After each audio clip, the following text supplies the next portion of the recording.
What's up guys, how's it going? It's Josh here back with a brand new video, and today's video is going to be about a crazy experience that happened to me in middle school. I think it was 7th grade when it happened. It may have been 6th grade, I'm not exactly sure, but it was pretty crazy what happened. So today's video is basically going to be about the time me and my brother burned down a little part of the forest that was next to us. We almost started like a huge forest fire. So yeah, it was pretty bad. At the time this happened, me and my brother, I was actually in Boy Scouts and my brother was in Cub Scouts, and we were learning about building fires and all that. So my brother really was like wanting to experiment and learn better like how to make fires. So it was me, him, and one of my friends, and we all went back there, and he was building little fires with his sparker. It was nothing really bad, but the one mistake that he made is he was making his fires out of pine straw. And if you don't know, pine straw is very flammable. It can make huge fires if you use like a large amount of it. So yeah, and also one thing that was really bad is the area we were at, everything around it was just straight pine straw. So if you got a fire big enough, everything around it would just catch on fire. And that's basically what happened. Like I said, it started off like a small fire, and then like he started adding more and more pine straw, and then he had like a whole bunch, and then it smothered it, and I was like, okay guys, let's just get out of here because we don't want to make a fire that's too big. I remember like it was getting kind of big, and then he put like a whole bunch of pine straw and smothered it. But for some reason he thought it was a good idea to light it up again, and yep, I guess you guys can guess what happened next. Yep, so he lit it and it got huge, and we're kind of freaking out because we were like, this is gonna get out of control because like all the pine straw around it. We kind of like cleared an area, but we noticed that it was starting to get bigger and it was starting to spread to the pine straw around it, and we knew that was gonna get bad if it like kept spreading. So we were like kind of freaking out. I actually remember trying to pee on it to try to put it out. I don't even know what I was doing. But also I actually remember dropping my Chicago Bulls hat in the fire. Like there was this like ring of fire, and I remember dropping it in the middle, and I was like, oh crap, it's gone for. But I remember Caleb like running in, grabbing it, and getting it to me, and I remember it smelled like smoke for a long time after that. But yeah, so basically what happened after that, it was getting bigger and bigger. We were freaking out. We were trying to figure out ways to put it out and all that.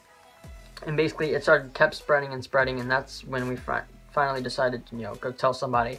So I ran inside and went to tell my babysitter, and you won't even believe what happened. She didn't even believe us. She thought we were just messing around. She's like, no, you guys are lying. There's no forest fire. And we were just like, yeah, go look outside. There's a freaking forest fire. And she actually got fired after that. Well, I don't know if she got fired. She just never babysat for us after that. And also, I don't know if I mentioned this, my parents were actually out of town, so we had a babysitter there with us, and I thought that was so stupid that she didn't even believe us. And then, of course, finally when she went outside and saw us, she started freaking out. And the first person she called was, I think, 911, obviously. And then she called my parents like a little bit after that. But I remember our neighbor actually coming out and seeing what happened, and actually coming to try and help us put out the fire.